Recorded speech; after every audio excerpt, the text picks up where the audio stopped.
Yo, what's up mga kapalpi?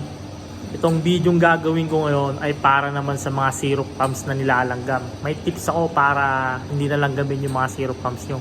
Ito, libre lang to. Wala kang babayaran kahit na ano. Tubig lang. Tubig lang gagamitin mo, hindi nalalangam yung syrup pumps mo. Paano gagawin? Turo ko sa inyo. Yun. Ganito lang. Kung meron kayong ganitong mating sa coffee shop nyo, ganito lang ang simpleng gagawin nyo.